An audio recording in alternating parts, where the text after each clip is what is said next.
Whatever you do, you keep struggling because you are wired with the wrong mentality. The success or development or prospect of any individual or of any nation is incumbent on the mentality at which that nation is wired. Today I'm going to be talking about a couple of mentality that we have been wired with that are wrong in our country.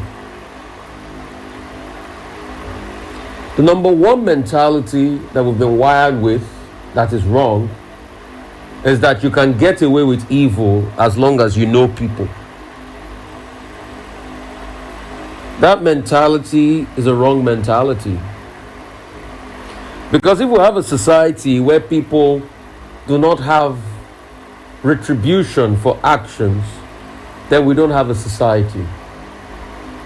If we have a society where people can get away with murder because they know people, then we do not have a society. But one of our biggest mentality problems is that as long as you know people, you can get away with illegitimacy. We even fashion this mentality under the subtext of the person will change. Yes, the person will change does not mean that we should condone evil when evil is done. The person will change does not mean that we should condone destruction when destruction is meted out and is made the lot of a lot of people. This mentality carries on into many affairs of our lives. People that are not qualified, that don't meet the threshold to get into university, are allowed to get into university because of this mentality. People that do not do things right in universities are allowed to pass with flying colors just because they sleep with the lecturer in university. The mentality is the fact that you can get away with anything as long as you know people. It is that mentality that has given birth to a society of people that have disrespect for the rule of law and they think they can get away with anything. It is that mentality that has birthed a new set of people, ladies and men, that all they do is to sell sex. Anyway, that's their prerogative. They have no tangible work to do, but they go by just because they know people. Some will argue with me and say, Rufai, that's lobbying, why are you so conservative and all of that? But we forget in a hurry that a society is the sum total of value being added for development. So once you lack that mentality, you lack what is right to be able to sustain society. You build a society of illegitimacy. Some other people will argue with me and say, Rufai, no, at least people get away with it in other parts of the world. Because people get away with it in other parts of the world does not make illegitimacy, crime, criminality, and bad things be tenable in any society. Because what it builds is, it builds a level of repression. So those that do not have the kind of access you have, they are left behind in society. Some are going to argue and say, but is that not the way society functions, the stronger and the weaker? But we forget that a society that denigrates the poor is not a strong society. A society that only accounts for the strong and not for the weak is not a strong society. And that's why Nigeria is becoming a weak society, because we leave the poor behind. So that's the first mentality. That once I have money, I can get away with anything. People can break all sorts of laws. People can even shoot other human beings, and as long as they have money, they will say, let's settle out of court. They will pay the person they shot a lot of money, and they'll forget about the case.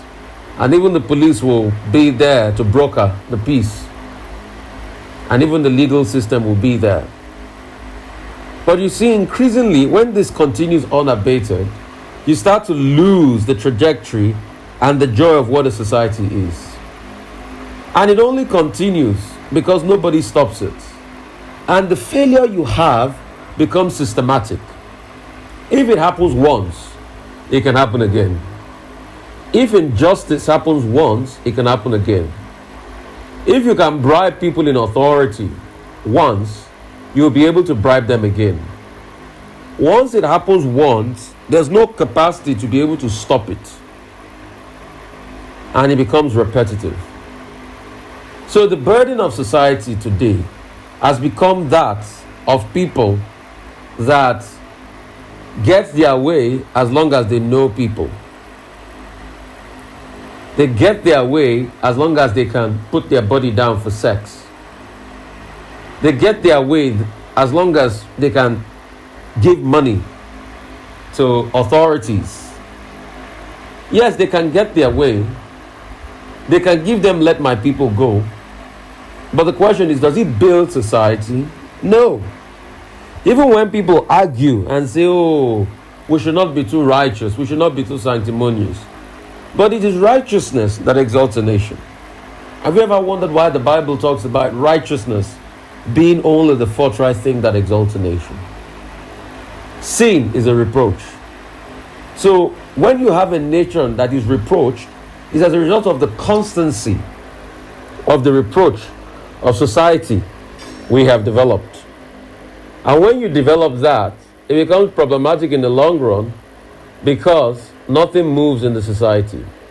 It is only illegality that moves. Because the truth has to be said. When illegality moves, it envelopes the trajectory of society and destroys the fabric of society. And you see, the thing about illegality is that there will be people that will support it and defend it because they are benefiting from it, or because the people they support are benefiting from it. But it doesn't make it right. And many years down the line, the people that are speaking up against illegalities today will be the true heroes, while the people that supported it will be the true losers. Because the truth has to be said, you cannot build a society on things that are not right and are not just. So that's the first mentality we need to make do with. We need to push away from our society.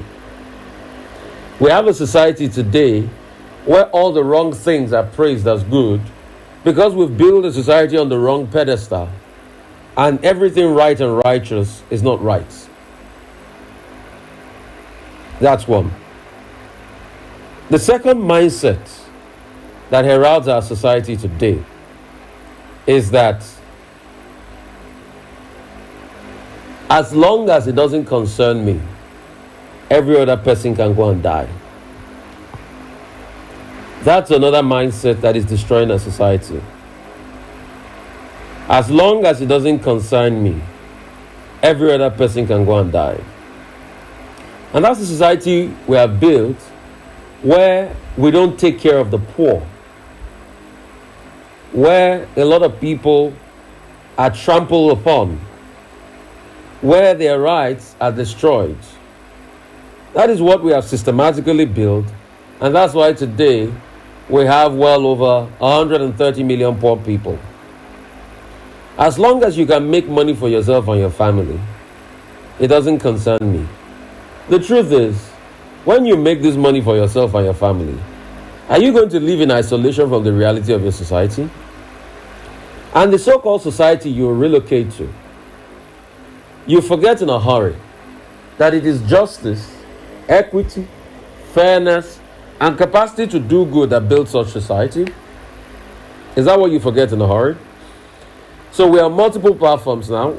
We are streaming on YouTube at 90.3 FM. A lot of carriers are also carrying us.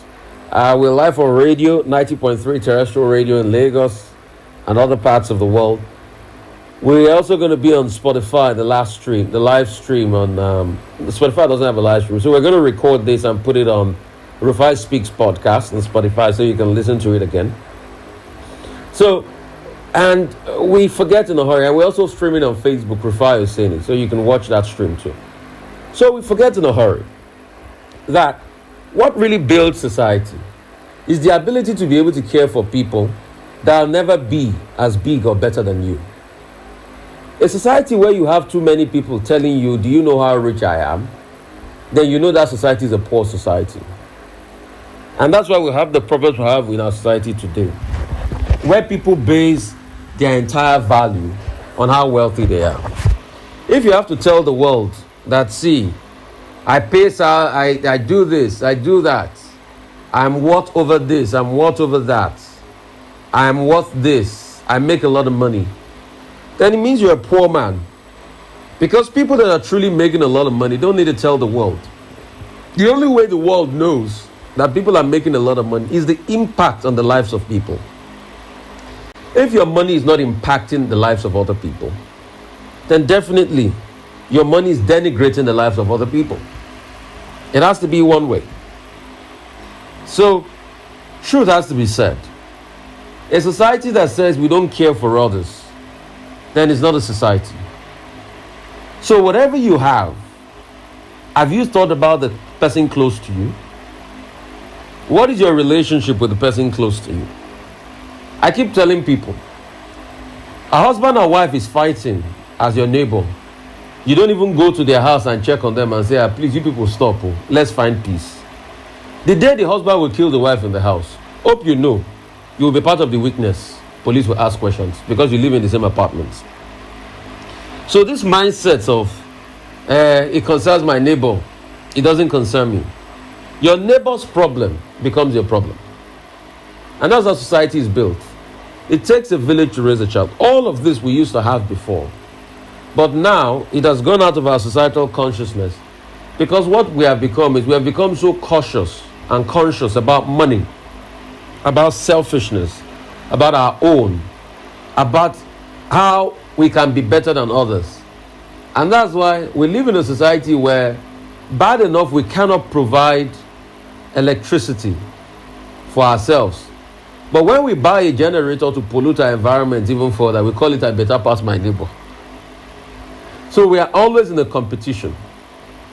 We are always willing to show that we are better than another person. But the truth has to be told. We were not like this before. We were a very close-knit society. I was telling somebody the other day, in African society, when we had villages and societal structures, across everywhere, we had something called Agbole, and they were hardly destitute. If you had come to an African society in the 1700s, you will hardly find destitute, because everybody came from a homestead. And in the night, before the homestead shuts their gates, they will ask, has Lagbaja's daughter coming? Has Tamedu's daughter coming? Has Ishioma coming? Has Ifoma coming? Has Kabiru coming? Has Musa coming? And everybody will be accounted for. And even if there were people that were broken amongst them, they will bring them into the homestead and take care of them. But you see, the minute you started to veer off the hitherto structures of the African society, we started to have destitutes amongst us. Having destitute was not an African thing. Hitherto was not always our lot on the African continent. It was when we veered off our hitherto original societal structure in Africa, we started to have destitute. We have a society that cared for each other. Even if it was a small thing, nobody went hungry. Because when people cooked, different quarters will cook in the homestead, and they will bring the food to the quadrangle, and everybody will sit and eat out of the food in the quadrangle. And elderly people then started the mentorship by giving the smaller children of the quadrangle little pieces of meat to eat. That's how we built our society in Africa. You will see the other people will bring meat, eat out of it, put it in the mouth of little ones, sometimes even feed the little ones, to ensure that society becomes a lot better. And that's how we built our society. We had a society before that elderly ones used to care for the little ones. But today, we now have a society where some elderly ones, all they think of is to get into the panties of the 20-year-olds and the 30-year-olds. So we've lost the trajectory of society. And if we do not go back to that model where we should truly care for people around us, then how can we build a society? Because there is nothing you have today you will take away with you. I keep telling people that. Today, since my father died, the home where I shared my childhood memories, everything is all locked up. Why? My father has died. I have gone to chase my career. My siblings have gone to chase their career. They live in many other parts of the world. They are scattered all over the world. So who lives there? Tenants, probably. So the so-called house you claim you own, you don't own anything. Don't deceive yourself. The only place you truly own is 6 feet under the ground. That's the truth. The greatest real estate you truly own till eternity is just 6 feet dug under the surface of the ground. That's your only real estate. No matter how much land and hectares and acres you acquire, the true real estate you own is just 6 feet dug under the ground. So the moment you realize that, how about you using your wealth to better society? Because this idea of, let me be selfish for me and my friends alone. How about you using your wealth to better society? Me, I've decided that one of the things I'll use to better society is media. That's why I keep growing a lot of media.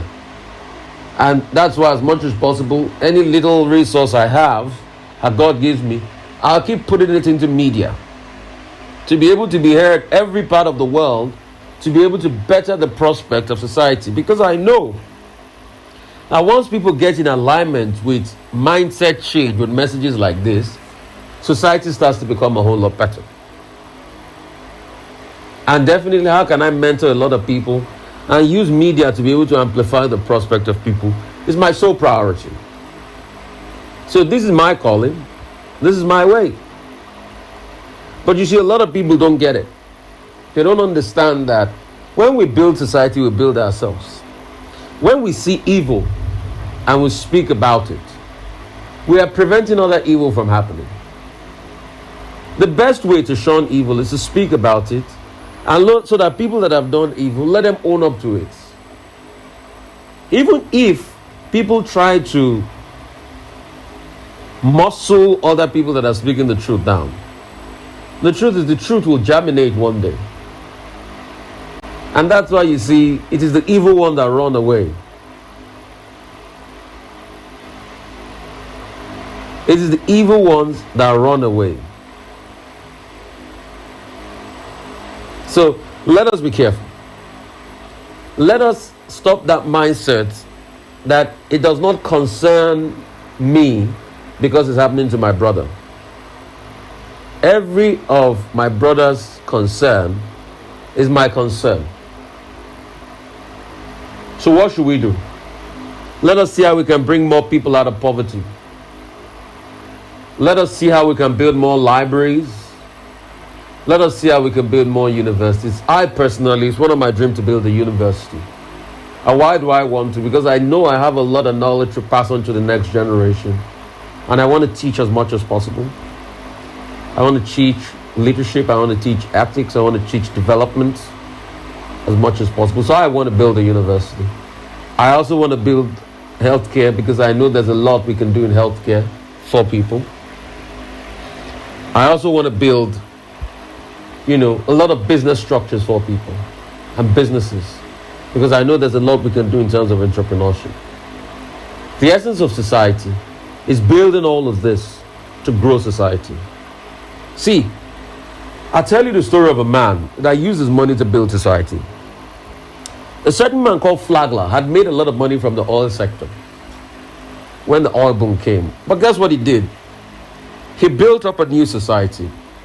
There was a little place out there that had just been acquired, I think, from the Mexican, and nobody saw possibility in the place. But guess what? Flagler started building the place. He built hotels there, built infrastructure. He built a little city. He encouraged a lot of people to come to the place. He built rail lines to get to the place. At some point, they decided to name this place after Flagler, but he said, no, don't name it after me. I just want to be the man to use my money to build a place. Today, everybody around the world wants to go to that place because a man built the place. Do you know where the place is? Miami. A certain man called Flagler built most of the infrastructure in Miami today. Built a city from scratch. Today the world wants to come to Miami because of what Flagler built. In fact, a lot of people are tackling me. I can see somebody here, even Evan Fave on Facebook.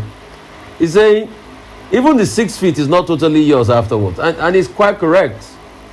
Because once you are crushed into the sand and you're dead, you're gone, you don't have property, you become manure for the land. It's as simple as that. So even the 6 feet is not fully yours. You decompose in the end. So, truth has to be said. You truly own nothing. And I think, let me repostulate that theory by saying the thing you truly own is the place you live in the hearts of people. That's what you truly own. The place you live in the hearts of people. Let me rephrase that. You don't own any earthly property. What you own is the place you live and the memories you live in the hearts of people. The impact you make in the hearts of people. Those are your real estate. I think a man's worth should be recalculated. I think Forbes got it all wrong. When Forbes say we have $50 billion in assets, bank balance. No, I think that's not the real worth of a man. The real worth of a man is the impact he leaves in the lives of other people. I think now we should be calculating that by the measure of the impact that people leave in the life of other people. That's the second sermon. Oh, powerful. I see my brother G. Achievable Morris watching all the way from Liberia and all of that. Let me give you the number. I want to be able to...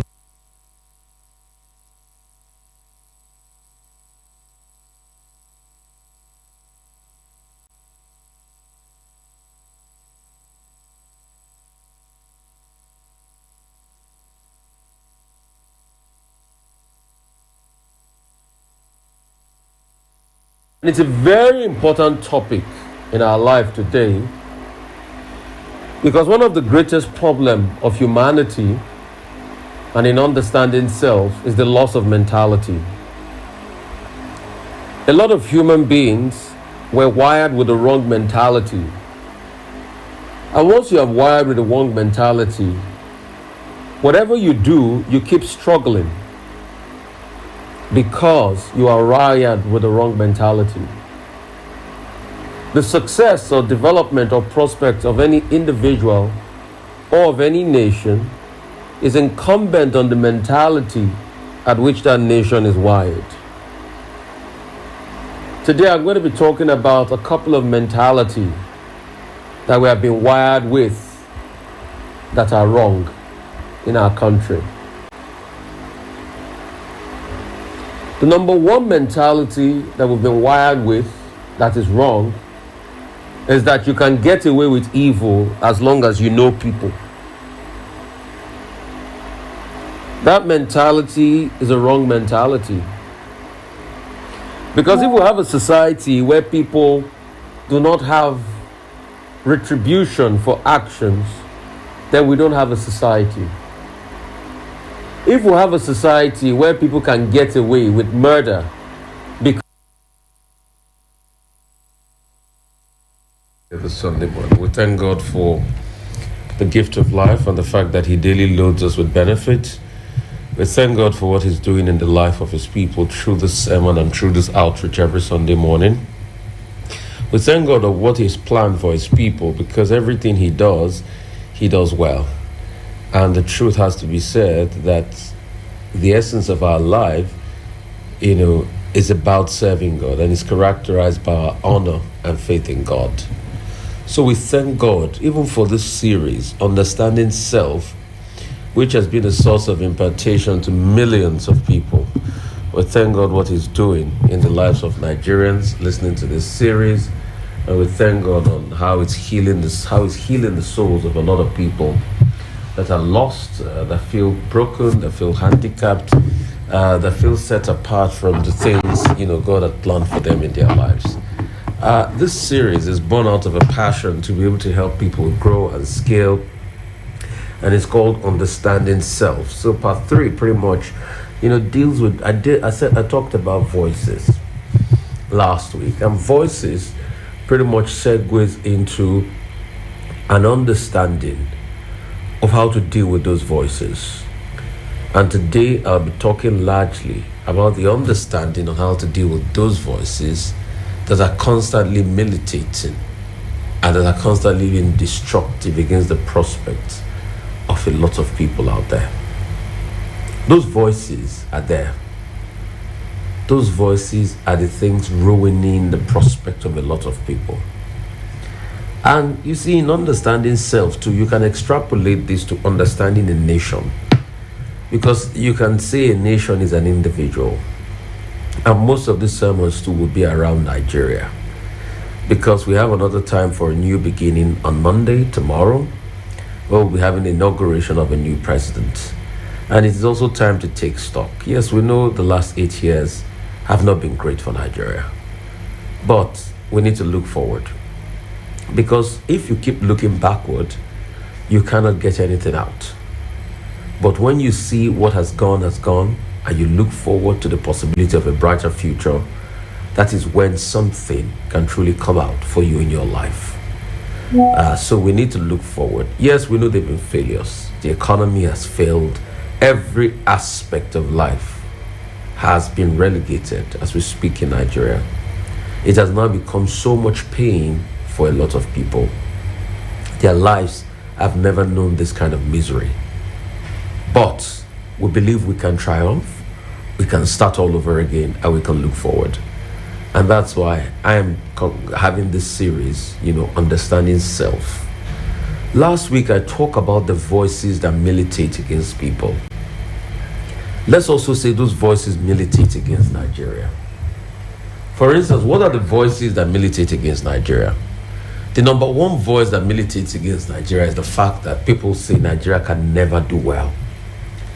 There are some that even say they believe in democracy as we speak, but they don't ever see Nigeria doing well. Why? They'll quickly tell you corruption. They'll quickly tell you bad leadership. They'll quickly tell you all sorts of nefarious vices in society, militating against the growth prospect of a lot of people. And the truth about it is, yes, they are right on all those things they told you. But also, you must be able to hope against hope, 1. 2, you must also tackle those problems head on by saying the truth. The problem with Nigeria is the fact that you don't have a lot of people that want to speak up and say the truth. Those voices are there in our heads. But in solving those problems of corruption, you must have people that will say the truth and say it the way it is. But because people benefit, they don't always like to say the truth. And when you don't say the truth about a situation, you cannot move away from those situations. There's a voice in our head that says things can't be good. But in challenging that voice, what truth are we speaking? Part of the truth is speaking is to condemn corruption.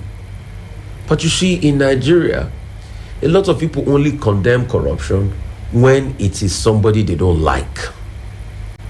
When it is somebody they are benefiting from, they affirm corruption.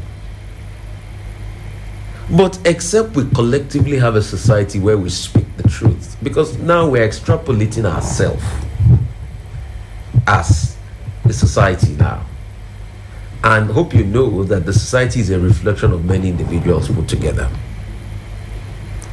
And many individuals put together, being a reflection of the society, would also revolve around the collective ideology of a society. So if we have a society where we cannot collectively condemn evil because it favors us, then we have lost that society, and our society becomes a laughing stock. So if the voices everywhere say we are corrupt, Nigeria can be good, and we are saying we want to turn that voice around, the first thing we must do is we must admit there is corruption and challenge it and say it is bad. But it is in that same society that corruption will fight back.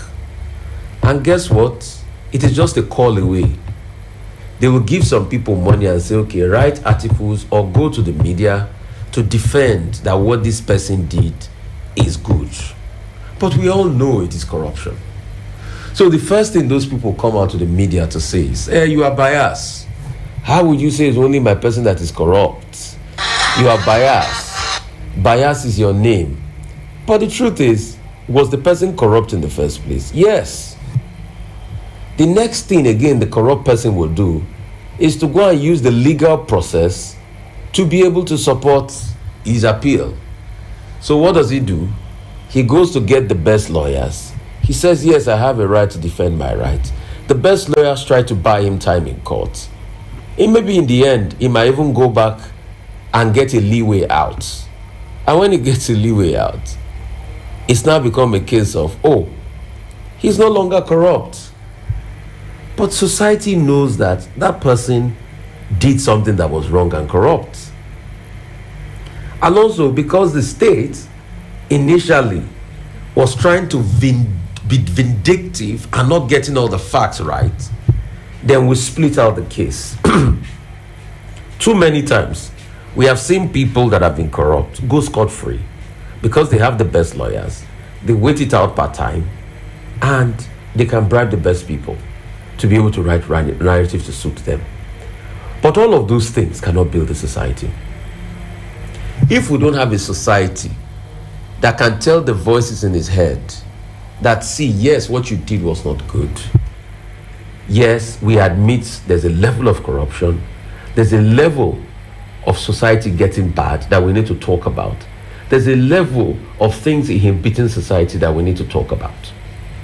But if we don't have a society that speaks firmly against things that are evil, that are wrong, then society can never move forward. Then those voices will continue. So the question is, how do we want to solve the challenge of those voices we have? The first way to solve the challenge of the voices is by admitting and interrogating those voices. See, don't get me wrong. It is not all the voice that will be true, but some out of the voices might be true. Voices like, oh, you are not working hard enough, might be true. Yes. Voices about criticism of the way you put in effort might be true. Voices about, oh, you are not doing the right thing might be true. So part of the voices, there are some that are lies. The some that are lies might be a lot, but it is for you to sieve out the ones that are lies from the ones that are true. And the ones that are true, the question you should ask yourself is, how can I better my prospects? How can I turn my story around? How can I turn my life around? Olayinka Van Hoot, I can see you. Thank you for joining us. How can I turn my prospect around? Because you see, the truth has to be said. If you shut every voice down and you do not take criticism, your life cannot be better. What you will do is you will keep wallowing in the things that pulled you down years before. And when that continues, your life never becomes a lot better. So the first way of turning those voices around is by asking yourself the pertinent questions. What are part of these voices that are true? Some of these voices are lies, don't get me wrong. Some of these voices are born out of hatred. I tell people, the people that will castigate you the most on your path to success will be, number one, your family members. Because the truth is, when any nation or any person wants to succeed, it is the people that know them that will first tell them it's impossible. So I'm coming back to you as an individual now, voices. I've spoken about the first aspect as it concerns nationhood, but I'm talking about individual now. It is the people that know them the most that will first tell them it's impossible. The same family that you thought were praying for you, wait till you achieve a level of success before you know that it is not all of them that pray for you that truly love you. It is not all of them that pray for you that believe in their prayer point for you. So there's a difference between praying for you and believing in their prayer point for you.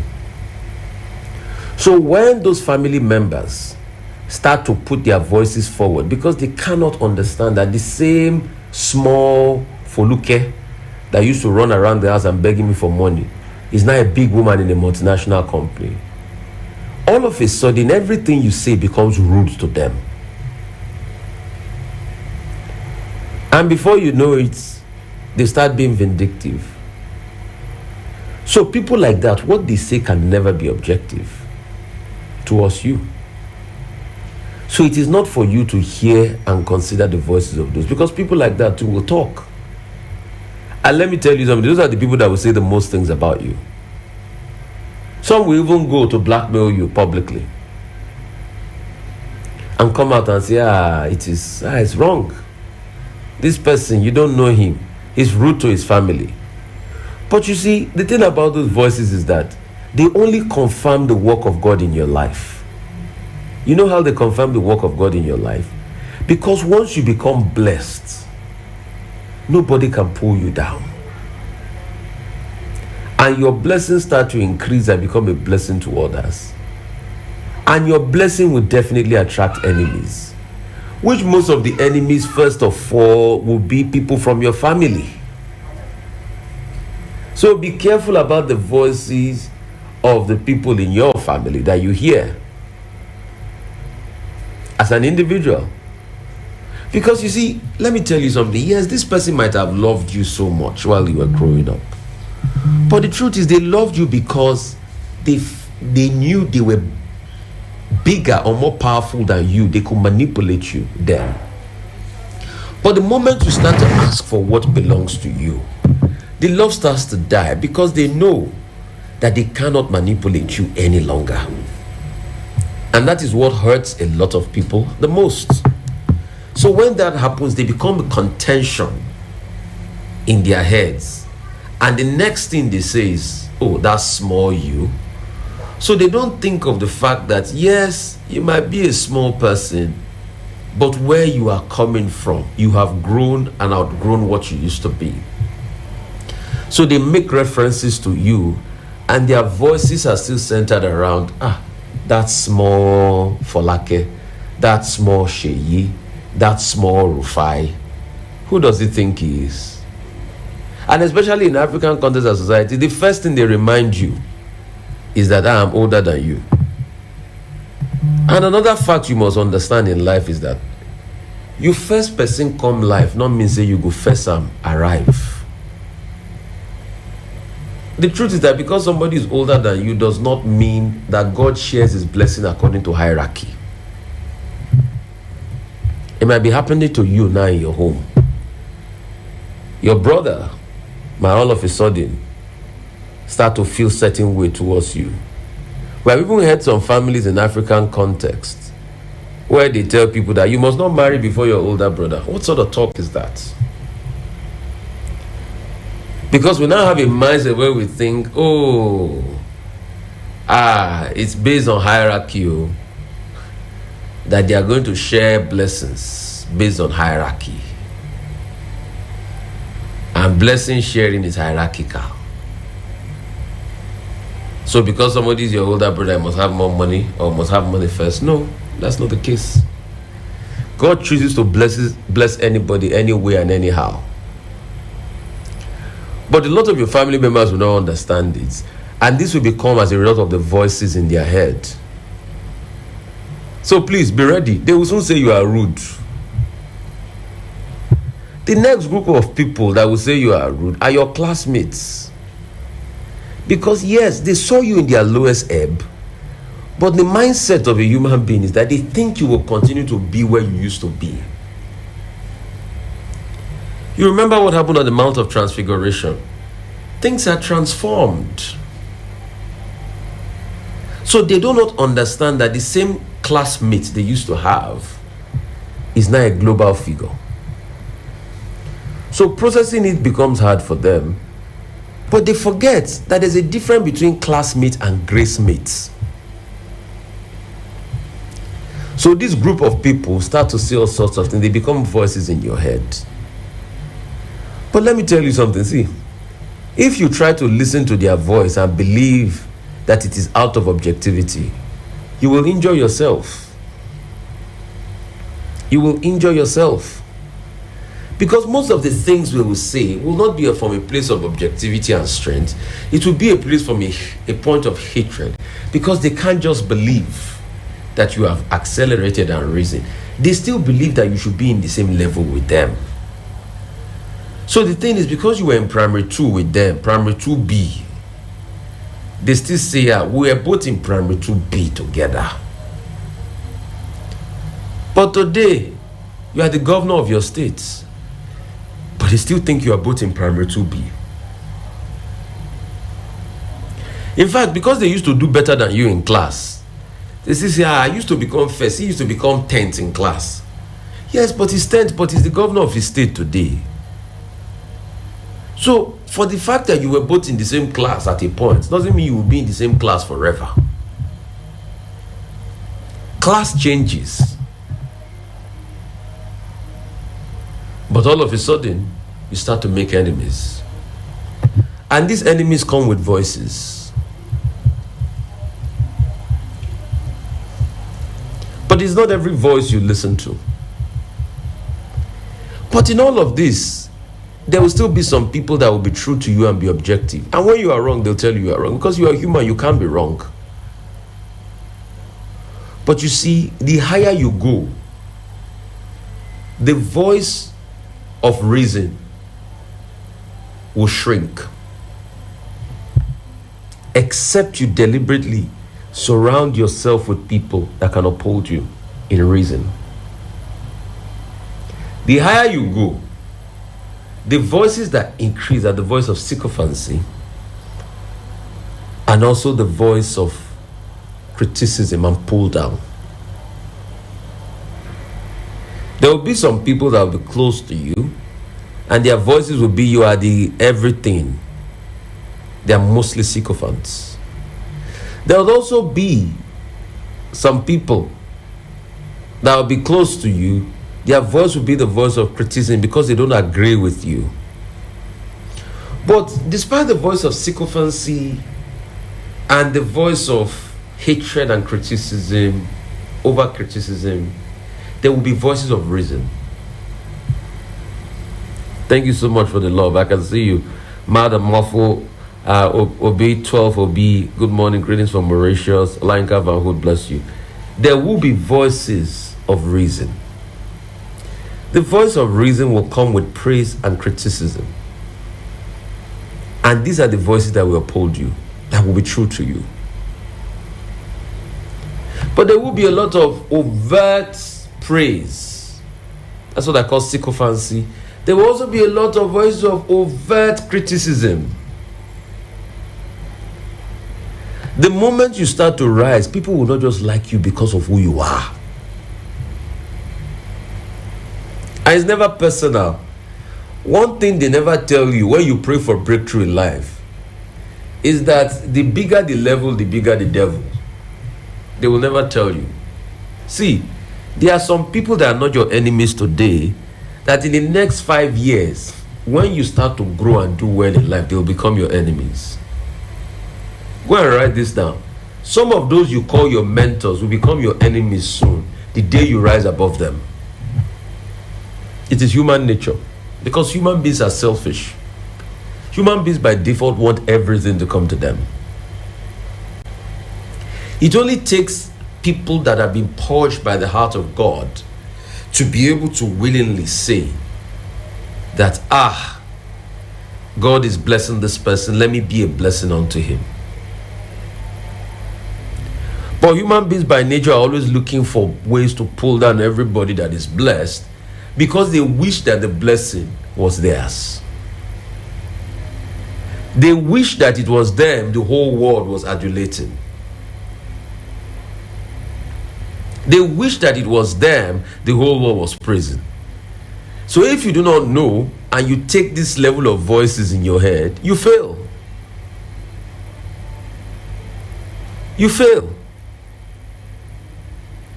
Because you see, what you fail to realize is that what people are attacking about you is the blessings of God in your life. It is not about you. Because the particular place you are really is not the work of your hand. Because you put work into it. The work of your hand just positioned it. It is not it that accelerated you. It is the blessing of God that time had come. But a lot of people get it mixed up a lot. They think, it's not your intellectual prowess that gave you the fame or the money you have. It is God that says, let me bless you. The Bible says it daily loads us with benefits. So anything you have was part of the benefit of God. But the thing about the benefit of God is that He brought His own chaos. He brought His own pain. He brought His own disaster. But also He brought His own capacity for discernment. And He brought His own voices. And those voices are variegated. Voice of sycophancy, voice of overt hatred and criticism, but there's voice of reason too. If you walk with God, the first voice of reason before you have in human form is the Holy Spirit. That's why I say, you can't have your Christian walk with Christ without knowing the Holy Spirit. You can't have your Christian walk with Christ without having the... Please, can you guys keep quiet there? Please. I'm recording something. Thank you, guys. So you can't have your work with Christ without the Holy Spirit. And if you understand that, then it becomes a lot better for you. So please, do not ever think for once that you cannot change the voices in your head. Do not ever think for once that you cannot change the voices based on the things people say about you. As long as you are ready to rise, people will say things. People that have not even met you before will be the ones that are going to say the most things. But the question is, can you ask yourself the honest truth? That, was I right in what I did? As the Holy Spirit endorsed you, that you were right in what you did, and if the Holy Spirit told you what you have done is wrong, are you ready to admit and repent from it and move on? And do you also have the accountability partners and the voice of reason?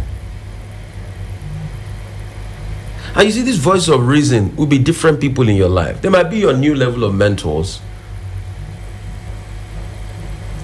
I tell people the greatest one you can ever have is if your partner, your wife or your husband is that voice of reason. It is bliss on earth. Because these voices will abound. And let me now extrapolate this to the leadership as we're having a new president. Which voice is the president going to listen to?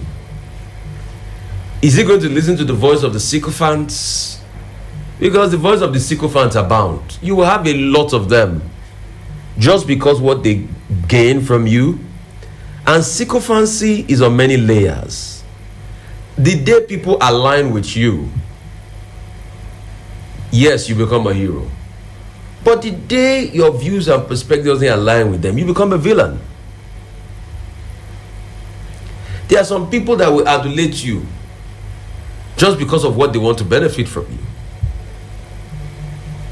So what are the voices that you are listening to as the president?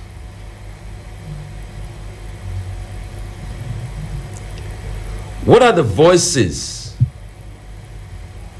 that informed your belief system? What are the voices that informed your disposition to life? Those are the most important questions you will have to answer.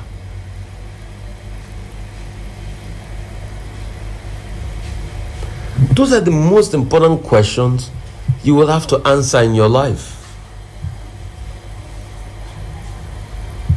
Because you see, what will be, But what will be informed on the choices and the voices that were in your head, and what you did and what kind of voices were there. Were they the voices of sycophancy? And for the new incoming president, I wish him well. But if you decide to listen to the voice of sycophants that tell you everything is good, then you will be mistaken. But if you decide to listen to the voice of reason and criticism that tell you things are not good, it will make you do things better. But also in criticism will come hatred. But in every criticism, it is for you to pick out the reason there and leave the hatred.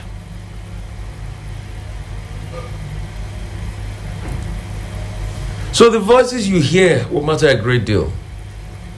And for every leader that will be sworn in, every state governor, 28 state governors, what will be the voice you will listen to? Will it be the voice of reason or the voice of sycophancy? Sometimes the voice of reason is brutal because it's the truth.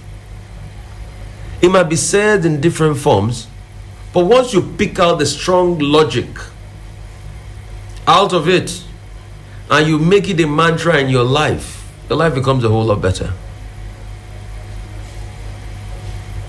So please ask yourself this pertinent question, because as you grow in life, those voices will come. They will dominate and herald your world. They will be the factor of your life. Chuki, I can see you watching from London. Harry Mani, I can see you. Brother, people don't like people that are objective. Yes, because they like the voice of sycophancy. Good morning, Rufai. I always love to hear or see you speak, because you don't only speak with wisdom but hit the nail on the head. May God bless you. Wisdom never ceases. Thank you so much. Watching from UAE. At this point in time, I would like to take calls this Sunday morning because I want to get your inputs too.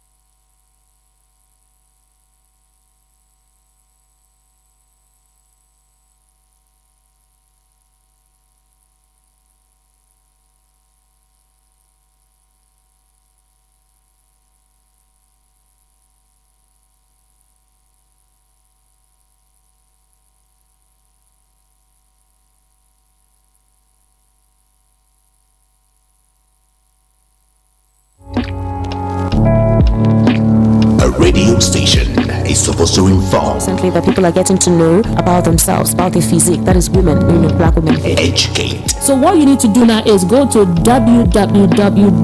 And also entertain you. Check your systems are offline. Number one for today's hits and all-time favorites. This is Voice of the People. But wait a minute. When it's time to speak your mind, where do you go? Don't go too far. Here at Voice of the People Radio, VOP 90.3 FM, we give you a voice. It's about that time for this conversation. We want to know what the public has to say. Your voice. Fuel subsidies removed. My voice. Our voices must be heard. Problem here, as long as I'm concerned, it's not helping the society, because the way things are going now, everything has gone up. For current news and daily updates, trends and vibes, vital information and more. Tune in daily to the best radio station. VOP, Voice of the People, 90.3 FM, Lagos. Now you have a voice. Speak up. A radio station is supposed to inform. Recently, that people are getting to know about themselves, about their physique. That is women, black women. Educate. So what you need to do now is go to www. And also entertain you. Check your systems are offline. Today's hits and all-time favorites. This is Voice of the People. But wait a minute. When it's time to speak your mind, where do you go? Don't go too far. Here at Voice of the People Radio, VOP 90.3 FM, we give you a voice.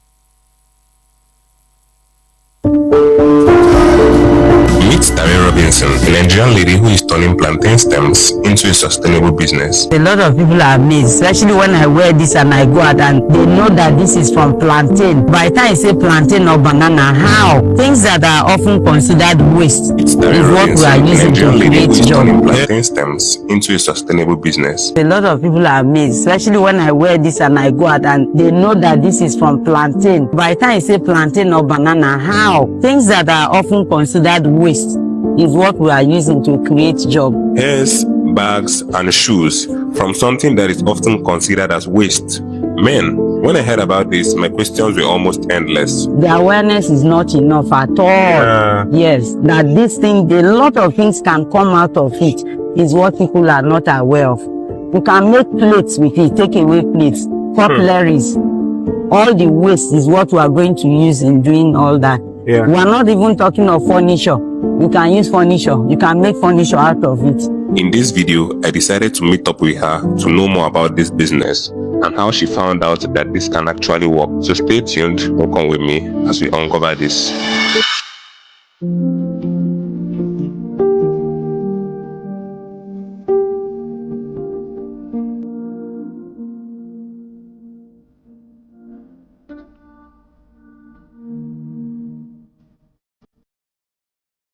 So hello guys, and welcome back once again to the channel.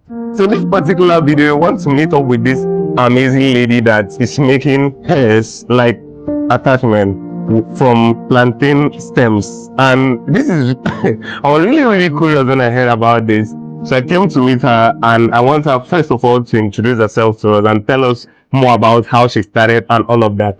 So without wasting much time, you guys know I don't like to talk too much. I will let her do the introduction herself. So ma, please, what's your name? And if possible, the name of your brand. Okay. My name is Tare Robinson Korumene. And well, as a company, it's EcoFit Nigeria Limited. But for the hair, it's Dunali Hair. That's the brand name, yes, for the hair. So just drive us through what you guys do here.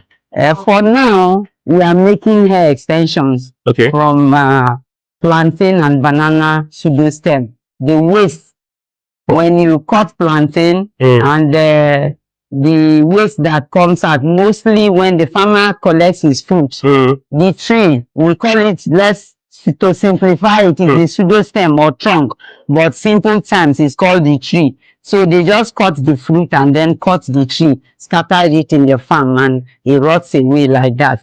So that waste, that tree that is a waste, that's where we extract out the fiber. There's a fiber in it. So we extract out the fiber and then go through a process of softening it. And then after the softening, we also dye it to different colors. Wow. How did you get to know about this? Well, first, as a child, when we are growing up, you see it in most communities, especially girl child, use that plantain stick to make dolls. So that's where I started. But I never knew I can do something more out of it. So during the COVID, I was doing a lot of research on plant-based materials, and I saw a video in Uganda where they were using this to, in fact, it was even sisal plants that I saw that they use in making hair extension. And I was like, how? Then the next thing I saw the plantain on too. So my first step was how to extract it out.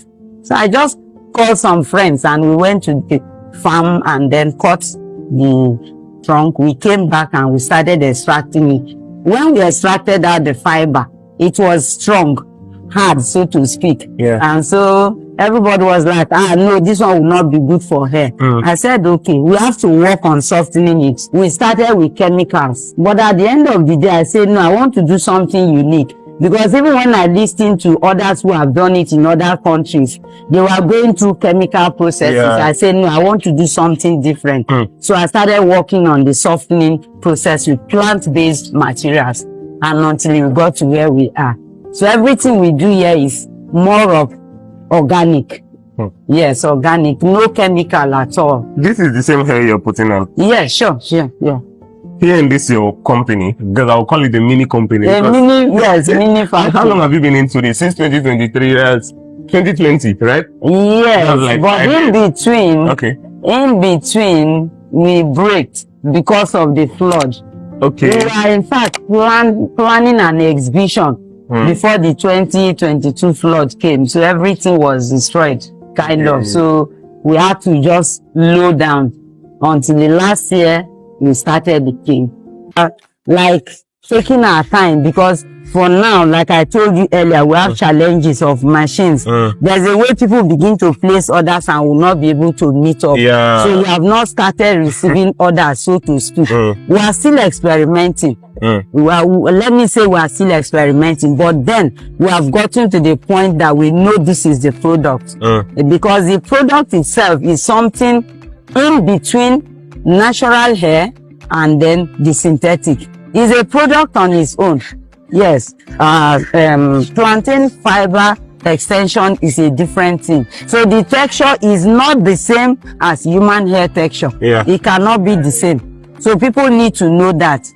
Yes, because sometimes some people will just touch it and say, this thing is different. I say, yes, it's different. It can't be the same. But the beauty of it is that it's reusable. Yes, it's reusable. You can use, in fact, the more you use it, the more it becomes even more beautiful and lighter. Really? Yes, lighter. If I use synthetic, maybe like 450 grams, it will be very heavy on me. But not this product. Very light. I don't like things touching me, even my natural hair. But this one, I'm very comfortable with it. Very, yes. And it's also itch-free. It doesn't itch. We have worked on it. It doesn't itch. I can't believe that this is the waste.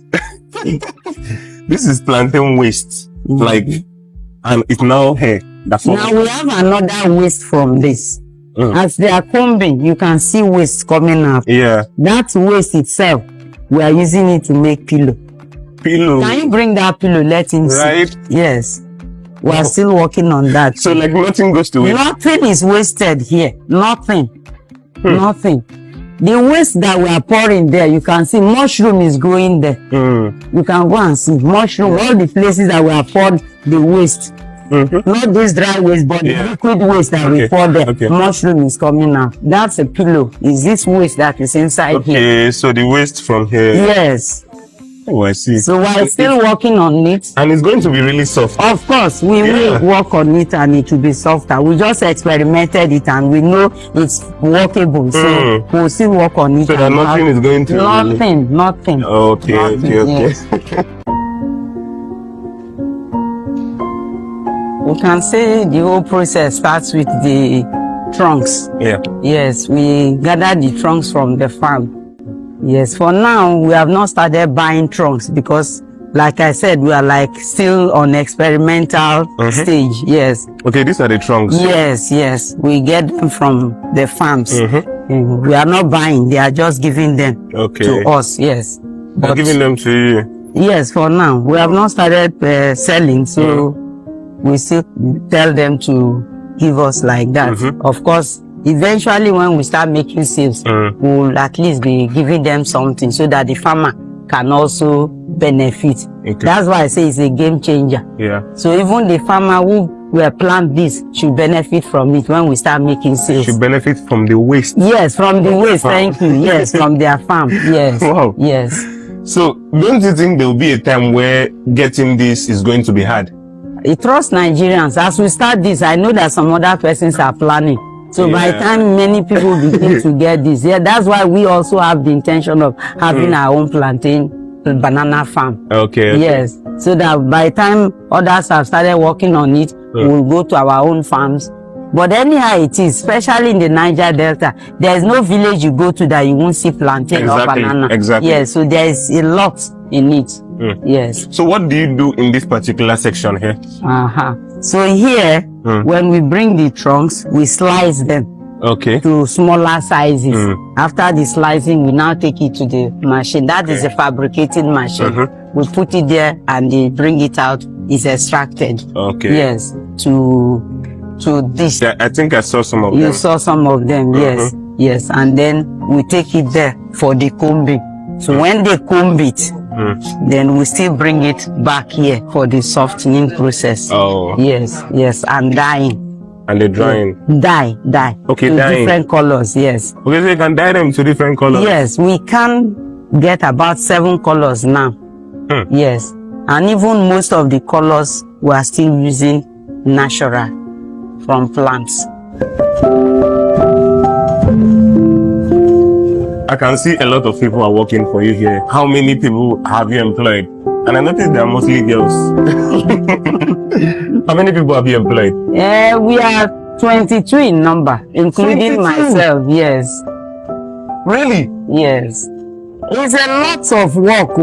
There's a lot to be done here. Even with the 22, you can see everybody's busy. Everybody's busy. Yes, there's a lot to be done. But it's, the 22 is because we are talking about payment and all that. We have not even penetrated into the market. We have not started making sales, so to speak. So I can't have more than that. That's why we are even limiting it to that 22. But if not, if we get the kind of machines we want, we will go far more than that 22. Okay, so there are some machines you haven't gotten yet. At all, sir. Really? Yes. So like how many machines do you need to make the whole process easier for you? For now, the major one that we want is a combing machine. Okay. Yes, because we have an extractor now. Even that extracting machine is not enough. One, you can get maybe about maybe 5-10 kg a day. So if you go to India and some other countries, that extractor, you have like 10-15 in a factory. So even that one is not enough at all. But with that, we still have the old one that we had, so we will work on that. So maybe in a couple of months time, we'll have 2 extractors. But with that combing machine now, presently you can see they are doing manual combing. Yeah, so it takes time. The best we can get from this is just 2 packs a day. Yes, but with that combing machine now, once we extract and then the machine combs it out, it becomes faster. With that combed products now, we go for the softening, dyeing, and then we bring it back for the finishing. This is the final finishing. We use electric combs to do that combing. Yeah, so with that kind of machine, we should be talking about maybe 20-30 packs a day. Yes. That would be a lot of production and more money is going to be coming. Of course, yes. Yeah. And then the price can even come down. Okay. Yes, if we increase production, of course, price can come down. What's your drive? What keeps you going? I just want to make a difference. Something unique. And already I'm seeing it because a lot of people are amazed, especially when I wear this and I go out and they know that this is from plantain.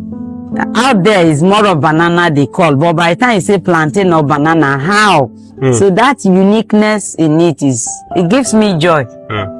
Just me and the team. It's not just me, it's a collective effort. And so we are all happy that we are making a difference in the society. Yeah. But currently you guys have not started making money, or? Not at all. Not at all, yes. Okay. So how do you now pay the workers? For now, sincerely, is support from friends. Really? Yes, for now. Because we have not really started making sales. Just family and friends. Wow. Yes. Yes. That's a lot. That's a lot you have the really sales that I can say we have made is those who bought samples. Yes. 2 different persons have bought samples and they are in the US. They want to partner with us. They want to be distributors. So they are making arrangements for the packaging and all that. So when we start making sales, that's why we are just managing to pay them a little so that that can cover for their transportation. Yes, so I can't really say we are paying. I appreciate all of them. Yeah. It's a sacrifice. They are all excited too to know that, because if they hear that the work is there, they come and they see what is happening, they are all excited. No, I want to be part of it. Yeah. So everybody here is making a sacrifice. I don't want to say we are paying. We are just giving them something to keep going. Yes, at the end of the month, just 20, 30, and they go home like that. Oh, okay. Yes. So now, if people make orders for this hair, can you supply? How many can you supply? Let's say people start calling in and want to buy. How many can you supply people? That's why I say, because of the challenge of having that combing machine, okay, we can't really supply much. The best we can make a day is 2 packs. 2 packs. So 2 times 25 working days. That's 50 packs a month. That's the best we can. Because of the machine? Yes, but as I talked to you, like, this machine is fabricated locally. Oh, yes. Okay. Yes, I did research on it and I gave it to my manager. He did his own research and we met a fabricator in Lagos and we worked on it. So this machine is even our own product too. And then we are still working on the combing device with that same method. Yes, so it's not imported. Okay, but at least you can supply a couple of these hairs to people who want. Yes, yes. Thank you for watching this video. If you enjoyed it, please like and subscribe to the channel for more amazing videos like this. And also, I would appreciate you if you support Mrs. Tare on this amazing journey.